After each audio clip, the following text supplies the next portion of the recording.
बिस्मिल्लाहिर्रहमानिर्रहीम। अस्सलाम वालेकुम बच्चों, उम्मीद करता हूँ आप लोग ठीक ठाक होंगे। जी बच्चों, हम लोग चैप्टर 4 पे बात कर रहे थे और चैप्टर 4 मैट्रिसेस एंड डिटर्मिनेंट, उसके ऊपर आज हमारा है लेक्चर नंबर 6।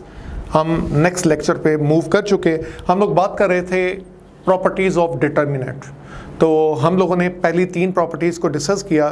तो आपको अगर कुछ याद हो तो बता सकते हैं कि पहली प्रॉपर्टी क्या थी। पहली प्रॉपर्टी ये थी कि अगर आप किसी भी मैट्रिक्स का डिटर्मिनेंट लेते हैं और उस मैट्रिक्स के ट्रांसपोज लेके फिर उसका डिटर्मिनेंट लेते हैं तो दोनों के आंसर में कोई फ़र्क नहीं होगा। मतलब ए का डिटर्मिनेंट और ए ट्रांसपोज की डिटर्मिनेंट में कोई आंसर फ़र्क नहीं आएगा। फिर हमने दूसरी प्रॉपर्टी ये की थी कि किसी भी मैट्रिक्स के अंदर अगर आप 2 रोज़ या 2 कॉलम को इंटरचेंज करते हैं तो बाहर आपको डिटर्मिनेंट के साथ नेगेटिव साइन लगाना पड़ेगा। उसके हमने एक एग्जांपल भी देखी थी। फिर हम लोगों ने तीसरी प्रॉपर्टी की बात की थी कि तीसरी प्रॉपर्टी ये थी कि किसी भी डिटर्मिनेंट के अंदर पूरी की पूरी एक रो 0 हो जाती है या पूरा का पूरा एक कॉलम 0 हो जाता है तो वो पूरा का पूरा डिटर्मिनेंट क्या हो जाएगा, वो 0 के बराबर हो जाएगा। तो ये 3 प्रॉपर्टीज़ हम लोगों ने डिस्कस की। आज बेटा हम लोग बात करने जा रहे हैं प्रॉपर्टी नंबर 4 डिटर्मिनेंट की। तो प्रॉपर्टी नंबर 4 हमारे पास क्या है? प्रॉपर्टी नंबर 4 ये है, इफ एनी 2 रोज और एनी 2 कॉलम्स आर आइडेंटिकल। अगर किसी डिटर्मिनेंट के अंदर 2 रोज या 2 कॉलम आइडेंटिकल हों, एक जैसी हों, then the value of the determinant is 0। तो डिटर्मिनेंट की जो वैल्यू होगी वो किसके बराबर होगी? वो 0 के बराबर होगी। हमें उस डिटर्मिनेंट को खोलने की ज़रूरत भी नहीं पड़ेगी। कैसे? For example A B C D E F, ये आपके पास एक डिटर्मिनेंट है। इसमें आप देखें आपको 2 कॉलम 2 रोज जो हैं वो एक जैसी नज़र आ रही हैं। ये और ये 2 रोज आपको एक जैसी नज़र आ रही हैं। तो चले हम इसको एक्सपेंड करते हैं बाय फर्स्ट रो, पहली रो से। तो ए को रखो बाहर, ए बाहर, ये कॉलम और ये रो ख़त्म।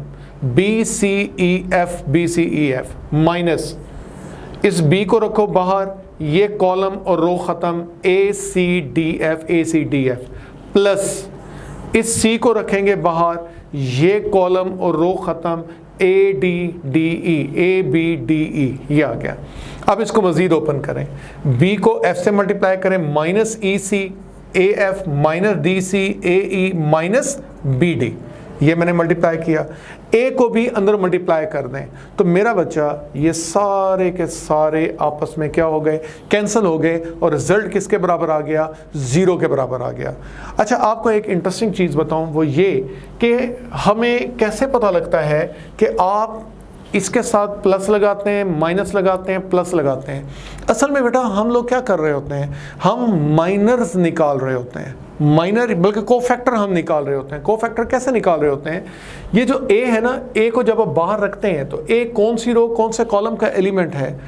पहली रो पहले कॉलम का एलिमेंट है। इसका मतलब जब इस ए को बाहर रखेंगे तो कोफैक्टर के मुताबिक -1 की पावर 1 + 1 होगी, तो वो क्या होता है? +1 होता है। तो ये प्लस ए आ गया। जब बी को बाहर रखें, बी कौन सा एलिमेंट है? पहली रो दूसरा कॉलम का एलिमेंट है। तो इसका मतलब है -1 की पावर 1 + 2 होगी। तो -1 की पावर 1 + 2 -1 होता है, तो ये बी की वैल्यू माइनस में आएगी। जब सी को बाहर रखते हैं तो पहली रो और तीसरा कॉलम है, पहली रो तीसरा कॉलम, तो -1 की पावर 4 + 1 होता है। तो इस वजह से इसके साथ हम प्लस लगाते हैं। तो ये कोफैक्टर वाले मामला हैं जिसकी वजह से हम लिखते हैं plus minus and so on up to. फिर हमारे पास है property number 5, if any rows और columns of a determinant is multiplied by a non zero number के। कहते हैं आप किसी भी नॉन जीरो नंबर से अगर आप मल्टीप्लाई करते हैं के times the value of original determinant. ये देखें, ये आपको समझाता हूँ क्या कहा है।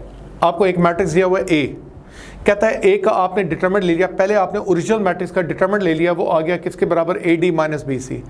अगर आप किसी भी रो को मल्टीप्लाई कर देते हैं किसी नंबर के साथ, किसी भी रो को अगर आप मल्टीप्लाई कर देते हैं के ए के बी सी डी, जब आप इसका डिटरमिनेंट खोलेंगे तो वो डिटरमिनेंट किसके बराबर आएगा? K time of the determinant of A के बराबर आएगा। ए का डिटरमिनेंट पहले ले लें, फिर किसी रो को किसी नंबर से मल्टीप्लाई कर दें, मल्टीप्लाई करके जब आप डिटरमिनेंट खोलेंगे तो वो नंबर बाहर निकल आएगा। जब बाहर निकलेगा तो अंदर जो बच जाएगा वो तो वापस वही ए का आंसर बचा हुआ होगा। तो वही लिखा हुआ है कि if any row or column of a determinant is multiplied by a non zero number K times the value of original determinant, कि जब भी आप किसी नॉन जीरो नंबर से मल्टीप्लाई करेंगे तो उसका जो आंसर होगा वो K time of the original matrix का जो डिटरमिनेंट है उसके बराबर होगा। फिर आप आ जाएं आपकी प्रॉपर्टी नंबर 6।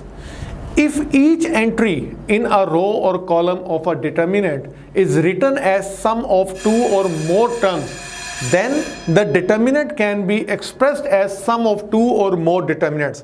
अगर आप ये देखते हैं कि किसी डिटर्मिनेंट के अंदर, किसी भी डिटर्मिनेंट के अंदर आपको दो कॉलम्स के दरमियान सम या डिफरेंस नजर आ जाए तो आप क्या करते हैं, उस डिटर्मिनेंट को तोड़ सकते हैं। आप उस डिटर्मिनेंट को तोड़ेंगे तो उसका आंसर जो तोड़ने से पहले और तोड़ने के बाद आंसर सेम आएगा, फर्क नहीं पड़ेगा।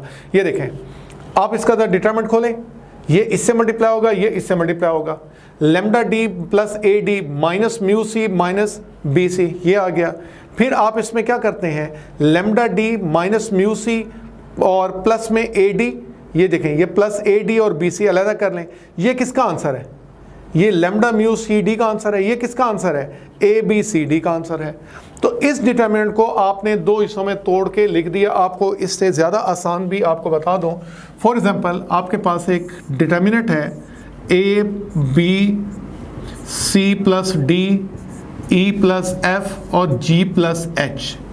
आपसे कहता है आप इस डिटर्मिनेंट को खोलें। जब आप इस डिटर्मिनेंट को खोलेंगे, कैसे खोलेंगे, पहले आप इन दोनों कॉलम्स को पकड़ो और इसको तोड़ो। ये आएगा ए प्लस बी सी के साथ, सी प्लस ये ई प्लस एफ जी के साथ, प्लस अब ए प्लस बी और ई प्लस एफ किसके साथ आएगा, डी और एच के साथ आएगा। अब इस सिंगल कॉलम को इन दोनों के साथ तोड़ो, ए ई सी जी के साथ, बी एफ सी जी के साथ, plus A E D H के साथ, plus B F D H के साथ। ये हमने क्या किया, इसको अलग-अलग तोड़ दिया। तो अगर आप इसका डायरेक्ट डिटर्मिनेंट खोलें और इन तमाम का डिटर्मिनेंट खोल के अगर आप इन सब का सम करते हैं तो आंसर में कोई फर्क नहीं पड़ता। समझ आ गई बच्चों? चले अब आ जाए, प्रॉपर्टी नंबर 7 है, इफ एनी रो और any column of a determinant is multiplied by a non zero number के, then added to the corresponding elements of an other row or column, the value of the determinant remain the same। वो ये कहता है कि एक आपने एक matrix लिया कि अगर आप कोई एक मैट्रिक्स लेते हैं, उस मैट्रिक्स की किसी एक रो को किसी नंबर से मल्टीप्लाई करके दूसरी रो में ऐड कर दें, या किसी एक कॉलम को किसी नंबर से मल्टीप्लाई करके दूसरे कॉलम में ऐड करें। ऐड करने के बाद आप उसका डिटरमिनेंट खोलें, वो डिटरमिनेंट और जो ओरिजिनल डिटरमिनेंट मैट्रिक्स था उसका डिटरमिनेंट दोनों का आंसर क्या होगा, सेम होगा। ये देखें, ये एक ओरिजिनल मैट्रिक्स है, इसका डिटरमिनेंट हमने लिया ए डी माइनस बी सी।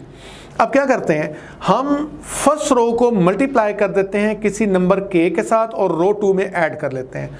तो जब आप इसको के से मल्टीप्लाई, ये के से मल्टीप्लाई करके इसमें ऐड करेंगे तो क्या बनेगा, के ए प्लस सी। इसको के से मल्टीप्लाई करके इसमें ऐड करें तो के बी प्लस डी। अब आप इसका डिटरमिनेंट खोलें। जब डिटरमिनेंट खोलते हैं तो ये देखें, इसका आंसर सेम टू सेम वही आ गया है जो ओरिजिनल मैट्रिक्स का पहले था। समझ आ गई बात? तो ये आपकी प्रॉपर्टी थी, वो बड़ी इंपॉर्टेंट है जिसको हमने अप्लाई करना है बार बार। उसके बाद फिर हमारी लास्ट प्रॉपर्टी है, प्रॉपर्टी नंबर 8, कहता है if a matrix is in triangular form then the value of the determinant is the product of the entries on its main diagonal. कि अगर आपका कोई एक मैट्रिक्स पड़ा हुआ है और वो ट्रायंगुलर फॉर्म में है तो आप उसको खोलने की बजाय आप क्या करेंगे, जो डायगोनल एलिमेंट्स हैं उनका डायरेक्ट प्रोडक्ट ले लें तो उस पूरे डिटरमिनेंट का आंसर वही होगा जो डायगोनल एलिमेंट्स का प्रोडक्ट लेने से होगा। फॉर एग्जांपल एक आपका डिटरमिनेंट है 1 2 3 4 5 एंड 6, ये एक ट्रायंगुलर फॉर्म है। देखा ना, ये ट्रायंगल बनी हुई है, ये आपके पास ट्रायंगुलर फॉर्म है। तो आप क्या करते हैं, आप इस डिटरमिनेंट को सारा खोल दें या डायगोनल एलिमेंट्स का डायरेक्ट प्रोडक्ट ले लेते हैं तो इस डिटरमिनेंट का आंसर वही होगा जो इस डिटरमिनेंट को खोलने से आंसर आता था। समझ आ गई बच्चों? ये आपकी प्रॉपर्टी थी, प्रॉपर्टी नंबर 8। इंशाल्लाह नेक्स्ट जो हमारा काम होगा, हम लोग अपनी एक्सरसाइज शुरू करेंगे। नई एक्सरसाइज होगी 4.2 और उसमें हम डिटरमिनेंट की प्रॉपर्टीज़ का इस्तेमाल भी करेंगे और डिटरमिनेंट्स को ओपन भी करेंगे। उम्मीद करता हूँ बेटा आप लोगों का लेक्चर, आपको आज का लेक्चर समझ आया होगा। किसी किस्म को कोई भी प्रॉब्लम हो आप डिस्कस करेंगे, इंशाल्लाह मैं आप लोगों को मैसेज का जवाब भी दूंगा। अल्लाह पाक आप लोगों को अपने हिफ्ज़-ओ-मान में रखे। अल्लाह हाफ़िज़।